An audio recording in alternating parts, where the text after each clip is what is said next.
This one, I mean, we can do like insane faces, but then it'll get kind of silly, you know? It's all with Marquez and Buller. Marquez and Buller. Welcome to Horror with Marchese and Buller, and today we're going to talk about writers and insanity. Writing is an isolated practice. You can work with other writers, but for the most part, the ideas are created inside your head. And we mostly write in a secluded space, or semi-secluded if you're writing in a cafe or something. But as writers, we put ourselves inside the minds of different characters all the time. It is said that these characters have a piece of us in them, but for the most part, they're different than us. We try to make them as real as possible so people don't see that similarity. It is our moment to see how it feels like to be someone else. The problem is you can go too deep and get into these characters so profoundly that you can go a little nuts, to put it in a colloquial sort of way. If readers can get deep into a character, right, and they can get so close to them and feel like they know them, then imagine the person creating these characters. It's said that writers go crazy to varying degrees. They say every writer is a little bit crazy. I guess some can just handle it, some don't. Some are so secluded that they kind of, go nuts. I can see definitely how it's good this day and age where writers have friends and other people that they can draw, or even readers that they can just draw upon, so they don't get too secluded with just the characters inside their mind, which I think is, I could be totally wrong. Schizophrenia? No. I just want to know what you think of this, Gary, because I know that some people say, well, that doesn't affect me, I'm not going to go insane or anything, but to varying degrees, I think every writer almost has to be, because we're talking to ourselves, we're talking to characters inside our head that we're creating, and unless you're just creating two-dimensional characters, you really, you're building an actual person in an actual world and a universe. Like going a little bit Jack Torrance. Yeah. All work and no play makes Jack a dull boy. I think as part of the writing process, it is quite important to create characters that are believable, and most writers create characters. It's either based on people that you know, people take little quirks and idiosyncrasies from people you know. And another bit of advice I was given by one of my old mentors was to have a character that does the opposite of what you do in a situation, and that can sometimes be interesting and create like a polarizing kind of effect. But I kind of agree to an extent. I think insanity might be a bit of a strong word. Maybe some people do go that way. I think generally, on the whole, people do try and occupy other characters' mind spaces, and you are sort of very isolated as a writer. You do, as you quite rightly point out, find your own little corner, and that's where you sort of create your work. And stuff that you write is not necessarily stuff that you do in the real world either, especially as a horror writer. Some of the stuff that you write is pretty bad. I mean, I'll never forget the time where my next door neighbour, who's an elderly gentleman, he bought my short story collection on Kindle, and I was putting one of the bins out one day, and he was putting his bin out, and he sort of gave me a bit of a funny look. And it was like, so he said, "I've just read your book." I was like, "Oh, okay, what did you think?" And he said, "Very strange." So I went into his house, so he must have thought I was insane.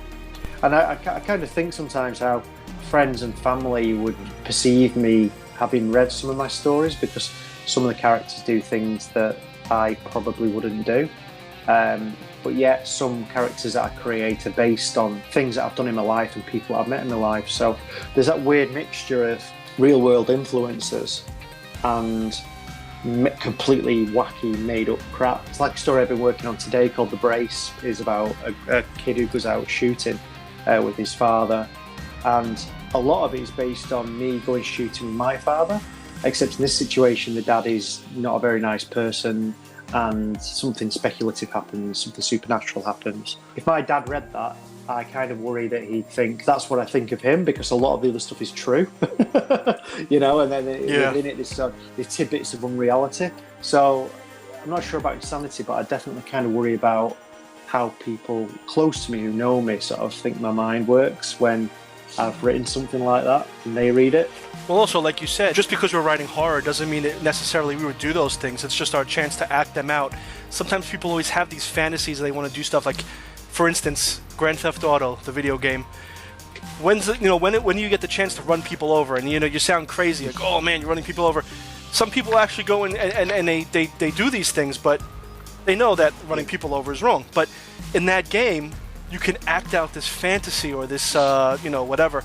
Without consequence. Yeah, that's the thing, and you know it's fiction. It's just fake. And there's a whole bunch of other arguments about that as well. But basically, horror writers or any writer, they get to have these fantasies and they get to act them out. But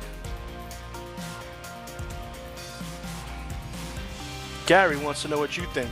Do you think that writers go insane? Do you think that you can just write and there's no consequence to it, and you can just write whatever you want? You could just make scenes off the top of your head. I'm kind of interested to know what people think about the sort of close friends and family reading your stuff. Do you mix elements of complete fiction with tidbits of reality, and are you worried that if people read that, people who know you, people who are close to you, they'll question your way of thinking? They'll go, hang on a minute, that character looks like me, but in this story he's actually a child molester. You know what I mean? Things like that. How do you think... Do you worry about that? Is it a problem? I'm kind of interested to know that side of it as well. And guess what, Gary? What, William? We'll see you next time. See you next time. All killer, no filler. Oh, this sounds like a hot dog. With spice.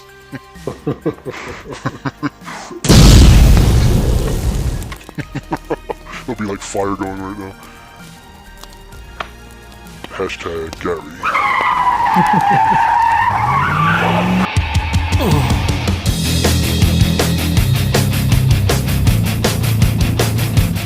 It's all with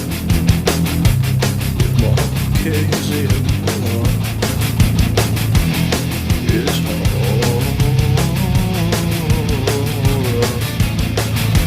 with Marquez and Buller.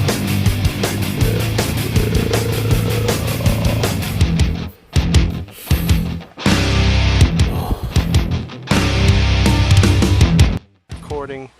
Okay. Unless it's something that's really stands out, I'm just gonna grab pictures of us from the actual show. So it's not like let me. I'm not sure actually. Paranoid schizophrenia, is that the one where you can have multiple personalities? Yeah. I know it's a mental disease where you start thinking that there's multiple, entities talking to you inside your mind. But so just that's the way I'll do the monologue thing.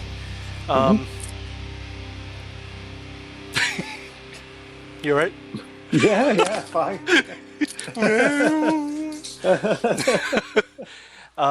Okay.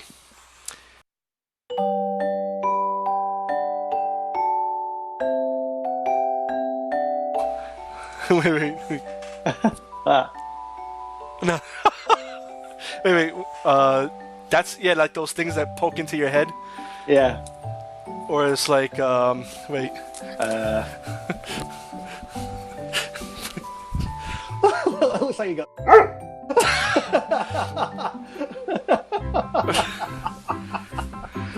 Oh, wait, I can make a face like.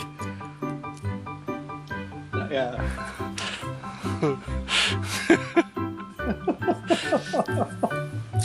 And where was I up to? What was I saying? You were saying to varying to.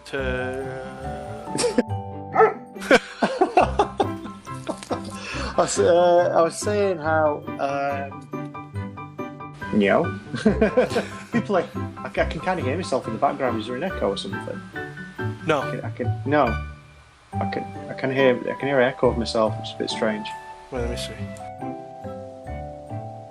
I can't hear you now. Try it now. Hello? Can you hear me? Yeah, that's better. Yeah. So